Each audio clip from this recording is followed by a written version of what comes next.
She's insane. I hate her. She's insane. Insane. This is the No Fear podcast. We know what scares you.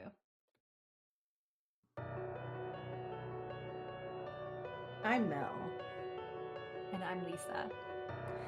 and this is the No Fear Cast, the podcast where we dissect horror and all the things that scare us. Join us as we begin our new series where we get up close and personal with the psycho Biddy herself.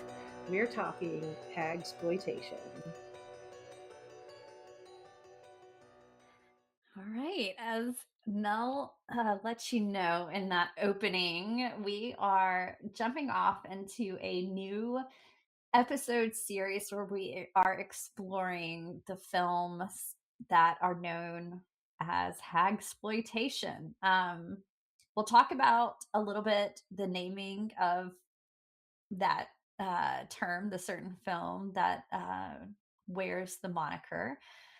We'll also talk a little bit about the history and why this might be scary. If you're a longtime listener, you'll hear that Matt is not with us this time.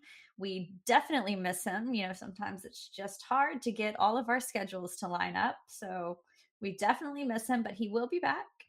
But I'm really excited for this. So that opening quote is from the 1964 movie Straight Jacket, which is part of, I don't know, what I would call maybe the golden era of the psycho biddies or hagsploitation films. But what really got me wanting to talk about this, besides I just enjoy these films, is the movie Weapons. When that movie came out, I absolutely adored it. Matt and I talked a lot about it off of the podcast, and we kept saying at some point we were going to bring it onto the podcast. And I thought, this is a really great, I think, time to talk hagsploitation films. Mainly, it was with the Oscar win that really kind of locked it into my brain to put into this particular series. Um, so if you've seen the movie Weapons, we're not going to talk about it in depth today because I'm assuming a lot of our listeners have already seen it. But we're going to talk about it more in depth on a future episode in the series. So just, stay tuned for that. But in it, you have uh, a central, I guess what we'll call the central antagonist or kind of evil figure is this older witch character known as Gladys or Aunt Gladys. And she's played by Amy Madigan. It is a fantastic performance, a fantastic movie. In fact, she won Best Supporting Actress at the Oscars. The film itself was nominated for so many awards, but it was really fantastic to see her win Best Supporting for this role. And it really kind of got me thinking. I'm a really big fan of the director, the filmmaker Zach Kreger, when especially what he's doing. I loved Barbarian. That was his film that came out prior to Weapons. And in that one, this isn't like the source of the evil quite in Weapons, but he does explore kind of the fear of the older female body. So there's a character in that, if you saw it, called the Mother. Um, and I won't go into deep details, but it's a very jarring scene, I think, when you see the Mother. Um, and I think it's explored a little bit in Aunt Gladys, not in the same way, but this idea of um, almost like an anti-mother. She's collecting children in the way like maybe the witch and Hansel and Gretel might. So not for loving care, but for something much more nefarious. And I was just really impressed with how Amy Madigan, excuse me, kind of took on that role and was able to play such a powerful character, because she really is just a force to be reckoned with. Again, it was fantastic. But it did kind of get me thinking about older actresses in the horror genre, and depictions of the older female body, which led us, I think, straight into talking about hagsploitation. So I'll give just a little brief definition for those of you who maybe don't know what we're talking about when we talk about it. Sometimes it's called hagsploitation. Um, Sometimes it's called psycho biddies. You'll hear that quite a bit. Also, I love this term, grand dame guignol. Now, please don't come after me, listeners. I know I'm probably butchering the French. I have a Southern accent. We do our best with what we have. But of course, that's kind of a play off this like Grand Guignol theater. Um, which had a lot of gore and in its plays and presentations, and it was just kind of in your face horror. And in this case, it's looking at these actresses who, in the 40s and 50s were part of Hollywood's studio system. So they were once very successful. They made a lot of money for the studios. Um, of course, very beautiful. But then as they got older, they were still under contract with a lot of these studios and they still wanted to make money. I mean, they were still actors. They wanted to make money at their craft. But I think Hollywood kind of looked at them and thought, we don't know what to do with you here. Like, you can't really play these young, um, ingenue characters anymore because you're too old to play that. But you're not quite a grandmother. We don't want to put you in that role. Plus, I mean, let's be honest, when were there really, juicy grandmother roles in a lot of these films? So, what they did is they would take a horror movie and they would use the fact that these women had become older and they would play it up with lighting, they would play it up with makeup, and they would make them seem, old and hideous. And because of this, they must be evil. Often these women were called hysterical. They were often shown as delusional in some of these. Sometimes they were straight up evil and murderous, and sometimes they were just being taken advantage of in a really scary way. Um, but this is kind of what we're talking about when we talk about hagsploitation. And yes, I know, listeners, you may be thinking that's a really awful term to use when we're talking about older women and the older like female body. Yes, I agree. But that's a part of kind of, I think, this conversation of what we're having, because what we saw in the heyday of the hagsploitation horror film, which was really in the 60s and maybe in the early 70s, where it was taking this, you know, aging woman and turning her evil simply because she was aging. Um, and it turns it on its head as these films kind of grow over time. So when you think about something with like the Aunt Gladys character in Weapons, I think she does fit in the hacksploitation, but she's not being exploited in any sort of way. She's kind of taking that moniker and owning it, in a way that I think is really worth having a conversation about. So that's where we're going to start. There is a bit of literary history here.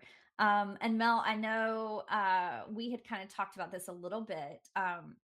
You have some experience with the hagsploitation film, but I imagine you have much more of a history with the literary side of this, like before we even get to the films of the 60s and 70s. Yeah, it's funny. We were talking before we hit record that I had watched some films. Well, we actually saw each other in real life. Was it last week? I believe it was. So we were talking about this then too. That I had seen some of these films, but not really thinking about this particular term. So obviously, to get ready for this episode, I was kind of looking at timelines and thinking about, what movies would fall into this kind of heyday, as you mentioned earlier. And listeners, we will be talking about that. We'll talk a little bit about like prototypes of this character and then some of the kind of movies that you may be familiar with, even if you're not familiar with this term. Um, And I had thought a little bit about some of the literary antecedents, and I'm sure there's more than the ones that we put together. But I thought that the examples that you put in here were really, really good ones, Lisa. And then I threw in one that's more a character type that I think we can discuss a bit. But you suggested that there's maybe like a Gothic literary history here. Um, with the kind of trope of the mad woman in the attic, which I think we can trace most famously to Jane Eyre, which was published in 1847. And then, of course, I thought of her too, but you pointed out Charles Dickens' Great Expectations in 1861 in the character of Miss Havisham, um, who is literally like what is one of the fears, for women is that they aren't married, right? And she literally is decaying, not just because of age, but because she's stuck at this point in her life. Um, and then you also pointed out, which I think is a good one that didn't even come to my mind, Miss Emily Grierson and Faulkner's A Rose for Emily. So that would have been around 1930. And I think these are great examples. And I'm sure if we really dug down deep, we could think of kind of villainous or mistreated older female characters going way back in Gothic literature. But one of the things that I thought of, and I threw in our doc, and I thought we might talk about just a little bit, is there's the type, like almost like an archetype of the witch figure. And if you think of the idea of the witch in the very kind of negative way it has often been portrayed, particularly early in kind of literary history and folklore, it has all the hallmarks of this. Like I was thinking about the fact that older women were often feared or mistreated because they're no longer going to be having children, right? If they never had children, they can't fulfill even the grandmother. If they're going to be a grandmother to a whole village, that's suspect. They don't have a ready place in society if they, God forbid, never married for any reason, or didn't have children, or they're a widow, and puts them in an awkward social position. And so I think there is this kind of fear of older women that has to do with aging and obsessions with kind of cultural and societal standards of beauty, but also with the idea of where is that person's place. And I also think it's kind of a shorthand for like an outsider in society. You think of all like the quote unquote witch characters throughout Disney movies, for example, like in Snow White or in Sleeping Beauty. Um, I don't know. I just think it's interesting that I don't think that people were necessarily using the term that we're using for this episode when they were thinking about those sorts of stories. But it seems to me like we have similar themes going all the way back to that folkloric idea and even some history and social issues that play out throughout Gothic literature and probably Western literature in particular, because I think in Western literature there's often more generational conflict, perhaps. Um, and it comes out in popular film. At a heyday when film was popular, film was kind of trying to get back its popularity from television and other technological shifts. And this was kind of one of the ways that they did. So I don't know. I feel like I was rambling just a little bit maybe there, but Lisa, what are your thoughts on this idea? This is maybe some like a larger kind of type of character that's just always been around. We're just trying to find new ways to talk about or label it. Yeah, I think you're right. And it makes me both like sad and fascinated, I think, to watch it happen and unfold because a lot of times, I mean, what we're seeing in this, and it's like any horror, we're seeing society's own fears reflected in the stories themselves. And so you're always going to have these archetypal characters. And we've talked about the witch in particular on the podcast before. We Mel, you and I talked about it a lot when we were writing our book Toil and Trouble, and kind of looking at how women interact with the occult. um but unfortunately, when you live in a patriarchal society, a lot of the times women are viewed as, how are they useful to the patriarchy? And a lot of times it comes down to, well, are they married and are they going to have children? um and you're right. I think you're right, because that was part of like why the witch was such a subversive character and still is.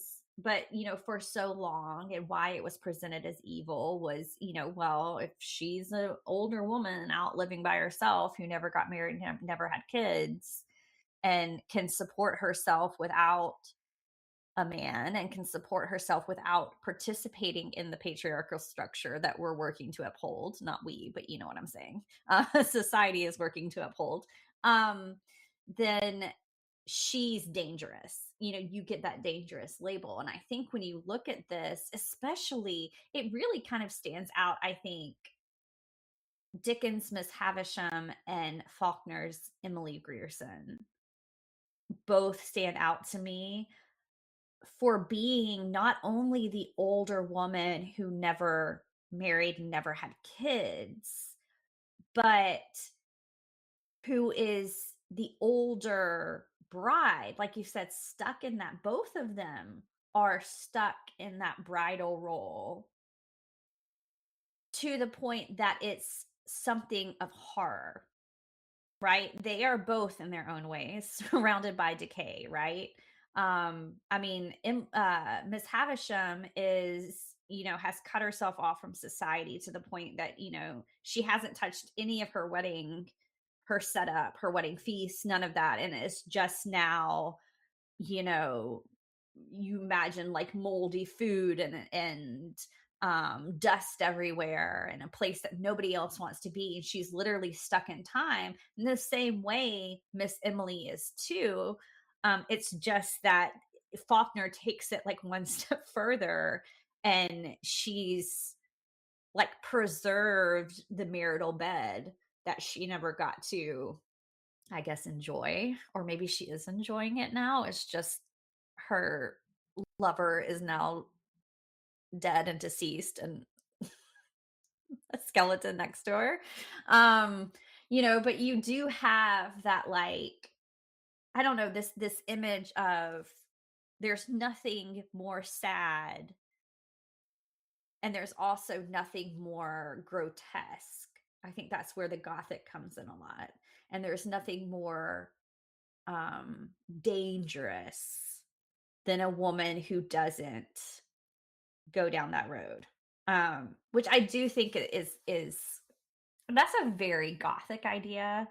Unfortunately, I think given the things that are happening, and I don't want to delve too deeply into it, but listeners, because you've looked at the news recently, but um I don't see this going away anytime soon in horror, because as I think women are looked at as what can our bodies do, we're normally talking about younger women, because then once the older women can't do that anymore, can't like produce children, then what do we do with them?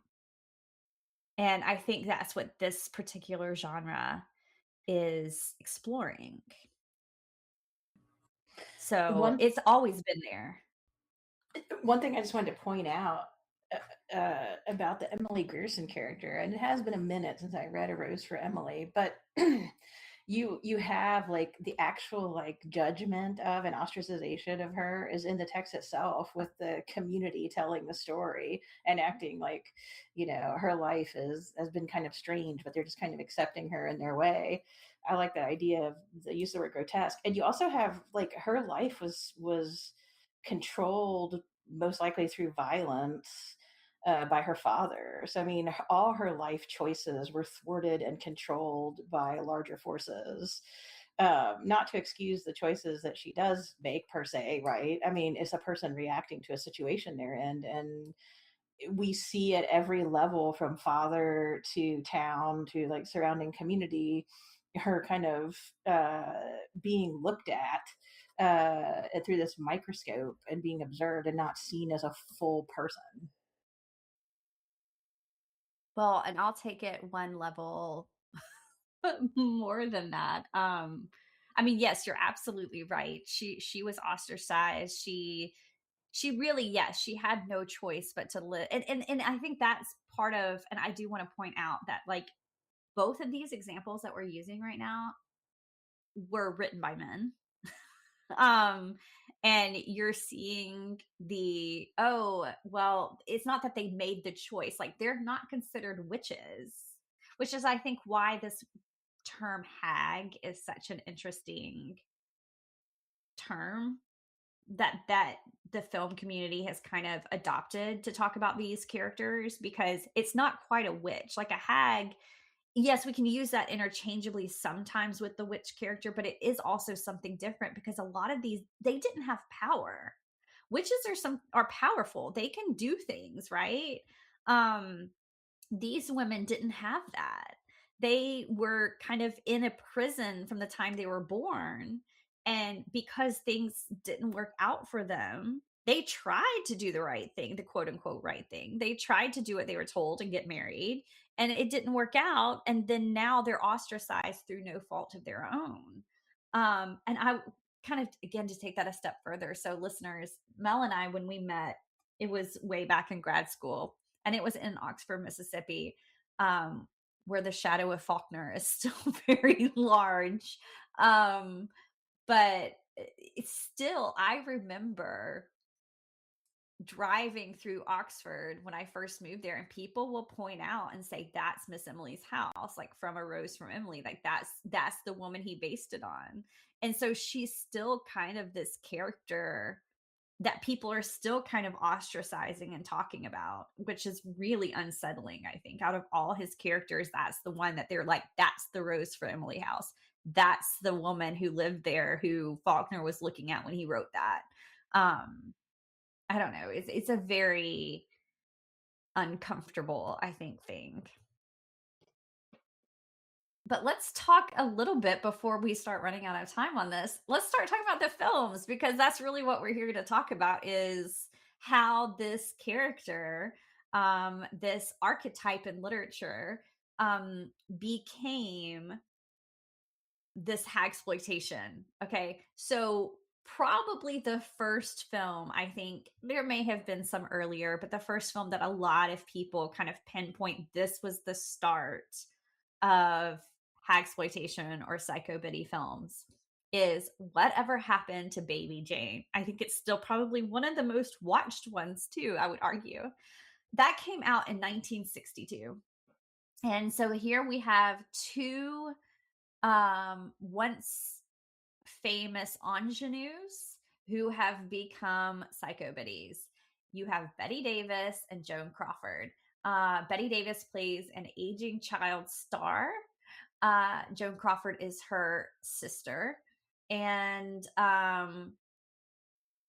Betty Davis kind of plays this baby Jane role because she can't move past. Very similar, I think, to what we would think of as like a Miss Havisham, where she got stuck in her bridal era, for lack of a better term, because that's kind of where things went off the rails for her. Here we have Betty Davis who's stuck in the role of baby Jane, this child star. So think about like a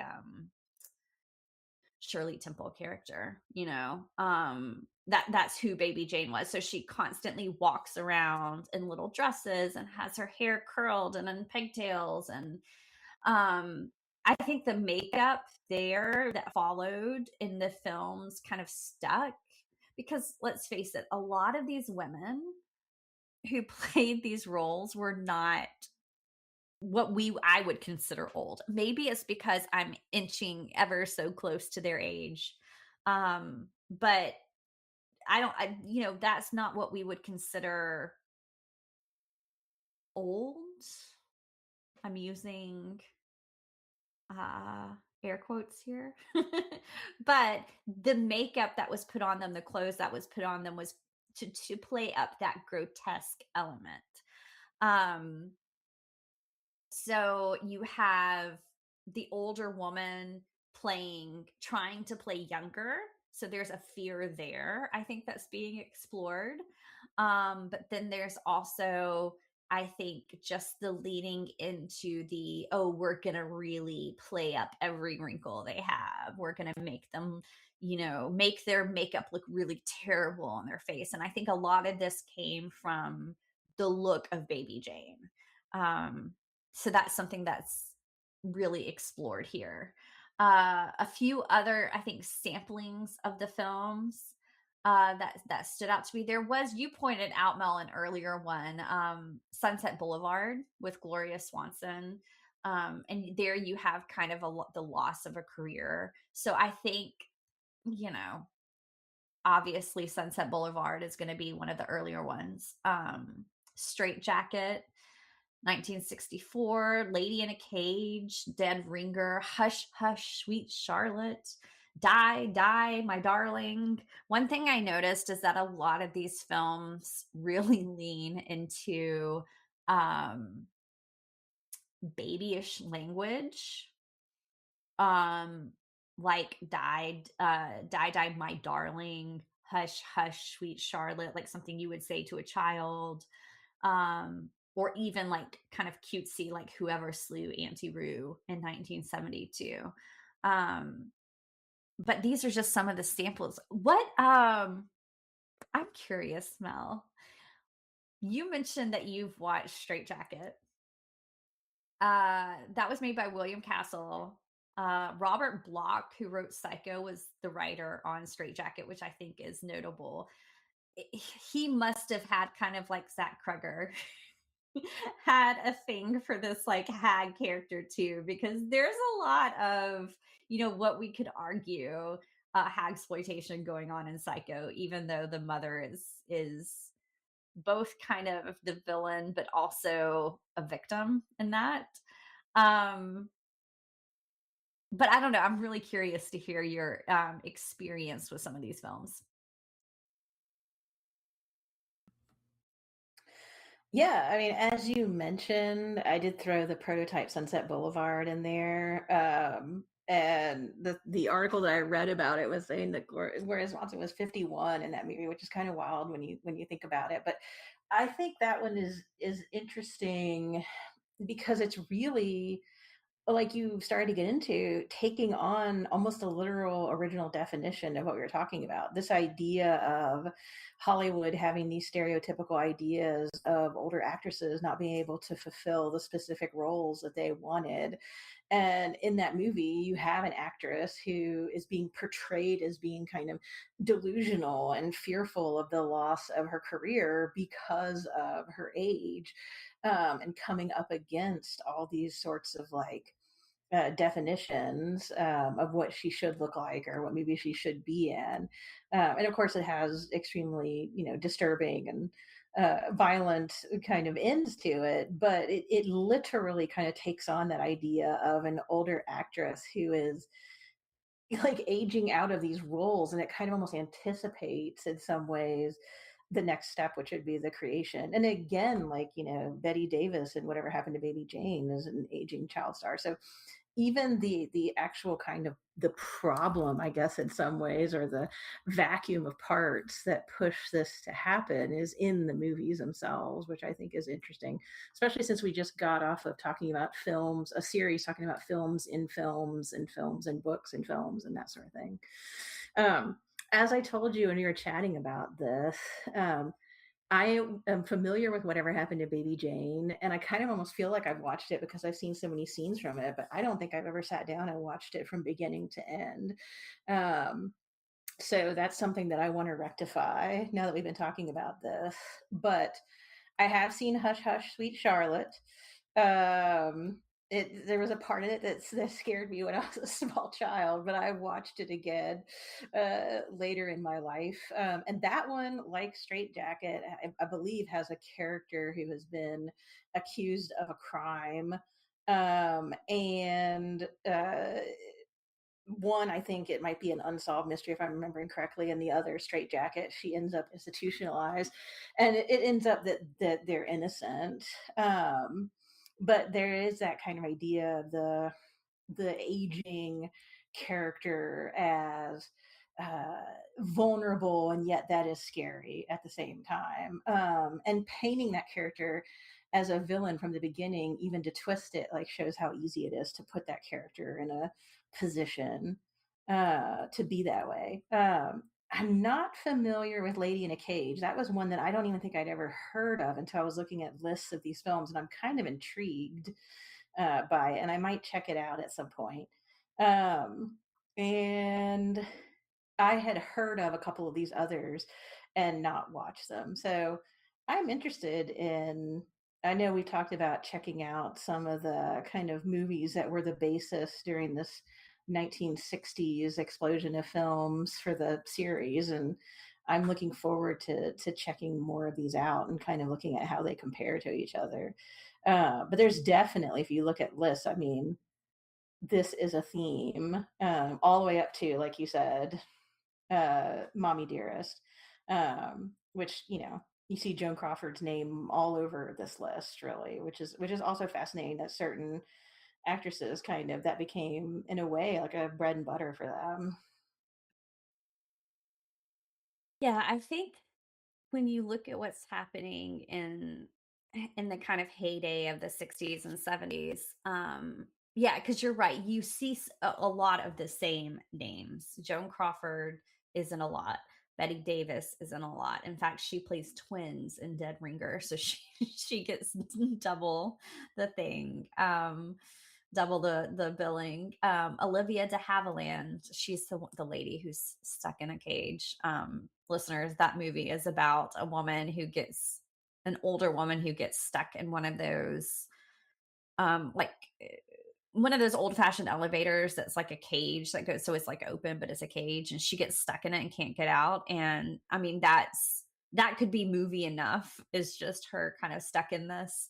But then people come and break into that home that she's in, or the building that she is in, and so she's kind of terrorized by them at the same time, which I find really interesting, that in 1964 we get both kind of this claustrophobia survival movie, but also paired with home invasion. Um, which there was also, speaking of home invasion, there was the home invasion with Audrey Hepburn, and I can't remember the name of that off the top of my head now, but where she plays the blind woman. Um, and I want to say she was only in her early 40s when she played that role. That's not always included in Hagsploitation films, but I think it definitely fits in this kind of older woman. It was towards the end of her movies. Mel, did you want to say something? It's Wait Until Dark. Wait until dark. See, who needs IMDb when you've got a Mel? Oh, I looked it up just to be sure. So you still need IMDb. Okay. Um, I do want to point out that there's a really interesting one with "Die Die My Darling" in 1965. That's Tallulah Bankhead, who's also on this list a few times. She actually plays a religious fanatic in that one, which I think is a whole separate, like, it's a whole separate thing in Psycho Land. Is the woman who turns religious fanatic as she gets older, and then becomes like overbearing and scary because of some, like, her psychosis morphs with her fanaticism in some sort of way. In this particular one, her son has a fiance and he has died, and she blames the fiance. So she basically terrorizes the fiance through the entirety of the film. The fiance is the darling. Uh, um, but I wanted to point that out because even though we kind of look at, I mean, at least I do when I'm looking at this particular set of films, it really does kind of end in the early 70s. So I put Whoever Slew Auntie Roo with Shelley Winters as kind of like one of the, if you have um Whatever Happened to Baby Jane on one end, and then you have Whoever Slew Auntie Roo at the other, that's kind of bookmarks when it was like most popular. But you have this character of Tallulah Bankhead, and not Tallulah Bankhead, I'm sorry. had made, yes, Tallulah Bankhead in Die Die My Darling as a religious fanatic. When you kind of trace that just a few years later and look at the mother in Carrie, like Carrie's mother in that film, I would argue that she is a psycho biddy. Like, she's one of the ones, because she's older. She's incredibly evil. She's kind of turned that patriarchal abuse that she went through onto her, and as then put it onto her daughter. Um, that is really kind of fascinating, because I think what we start to see is, as the years go on, there still is that fear of the aging female body in particular. I'll be honest, it's not the same when it comes to the male body. That changes a little bit in recent years, but up until the point, if you wanted to say, oh, this is scary, like, okay, let's just put in a an older woman. I'm thinking about the ghost in The Shining, right? That bathroom, the green bathroom scene where Jack Nicholson comes in and he sees this really sexy woman and he starts to, like, hug and kiss her, and he's getting all intimate. And then she turns into this like wet old woman. And part of that, and again, it's that gothic grotesque, but part of that is, oh no, not only are we scared that she's a ghost, but he was kissing this like horrendously ugly older woman. So I do think that that is something that has carried throughout the years that we're still kind of dealing with, and that's part of that exploitation, part of hagsploitation. Um, but recently, there have been some films that I think do stand out in doing something interesting. I put just a few of them here that kind of got me thinking about it. Uh, I think Last Night in Soho um, handles this really well. You do have the older woman, but kind of like, um, kind of like the character of Aunt Gladys and Weapons. She has much more agency and power. If you look at the substance and what Demi Moore, her performance that she does, because that is actively exploring how the world views an aging female body. And so, yes, it's still kind of finding the grotesque in that, but it's offering a really interesting commentary. I think if you look at a lot of Ty West films, I think The House of the Devil definitely has some of it, but Pearl and X in particular have that the look again. I think Pearl, when she's stuck on the farm, you see what happens when a woman is kind of denied her freedom and grows older in that. There are also quite a few of, I think, aging and dementia based, like care home horror films that fit into this. There's The Visit, which I believe was M. Night Shyamalan, where the kids go and visit their grandparents and then they discover that it's not really their grandparents. There's The Home, which came out fairly recently within the past few years, which has Pete Davidson kind of inexplicably starring in this film. But it does kind of exploit that idea of the older body. um Two that I kind of want to point out, though, because I do think we start to see a male version of the psychobiddy, which is something that we really haven't gotten much of. And that's The Rule of Jenny Penn with John Lithgow playing a really fantastic character. And then also, I think I'd argue Longlegs, um, and what Nicolas Cage was doing in that film. Uh, I would argue that that's a psycho biddy. I mean, and it kind of fits the religious fanaticism too of that. So, yeah, I don't know. Those are just some that had stock. I don't know. We are doing some really interesting things, I think. I'm using the collective we here, of course, but with this character in modern film. Yeah, one of the things I was thinking about, and I think we might have actually talked about this, is I think there's one strain of this. I believe it seems like from looking at what's going on and observing it, is that some some horrors now are dealing almost with a real life horror of aging.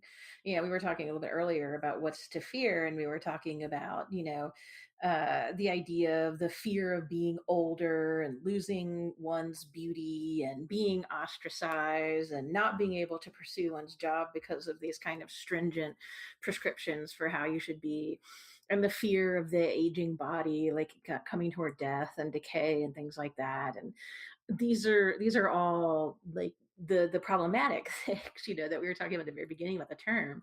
But I do feel like that there seems to be more exploration of, like you were saying, like dementia, Alzheimer's, having to enter care, be in an assisted living place or care home, and the real life horror of that. I mean, I think we all have a little bit of trepidation as we get closer, because dementia and Alzheimer's just take a lot from a person, and they affect everybody around them as well. And then even if you move smoothly, there's the times when you're all of a sudden forced to move and it's jarring and scary and isolating in its own kind of horror and fear, especially if one is confused. And I don't know, I think it's interesting, thinking about horror as a way to deal with that real life fear that individuals face as they get older and have to make certain choices, or families, experience as they get older. And those sorts of things, I think, lend themselves very well to these kind of gothic tropes of, not knowing what's real or what's not, and feeling isolated and disconnected, or being haunted, especially if you're dealing with, memory issues. So I hope that there's a move away from the like exploitation part that we've been talking about, and into the what are these human fears, as we talk about and view and face some of these things that maybe didn't get as much attention in the past, as people are living longer as well.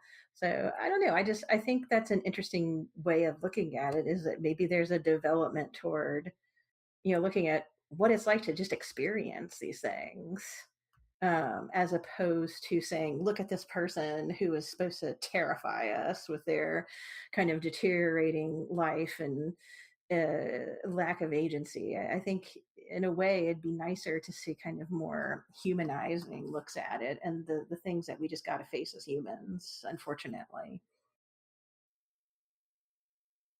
Yeah, I think you're right. And doing just a deeper exploration of how society views that process, and maybe kind of some of the problematic things that our society has built around the aging process too. Um, Although I don't know, Mel, like the older I get, the more I'm thinking, you know what? I've earned the moniker Psycho Biddy and I'm going to wear it proudly. You're just living your full psycho bitty life right now. Yeah, put it on a t-shirt. Well, that's good to know. I mean, I guess we shouldn't get into our ages too deeply, but we don't have long to go before we're thought of, I guess, as a 1960s psycho bitty. So maybe we should just accept it. Oh, okay, yeah. There you go. Put it on a t-shirt in my Psycho Biddy era. Um I'm really looking forward to the films that we're going to talk about in the series. So, yeah, listeners, I hope you enjoyed this, and I hope you are looking forward to us talking about some of those films as well. You can always reach out to us. We're at No Fear Cast on Twitter and Instagram. We also have a Facebook page. Our email is nofearcast@gmail.com. If you love what we're doing, consider supporting us on Patreon. We also have merchandise available on our website. That's nofearcast.com, or you can simply rate and review us. Now, that is entirely free for you and very easy, I might add. but it does help other listeners find us. So we would be oh so grateful if you would drop us a review. The music is by Nicholas Gasparini. We will be back in 2 weeks with a brand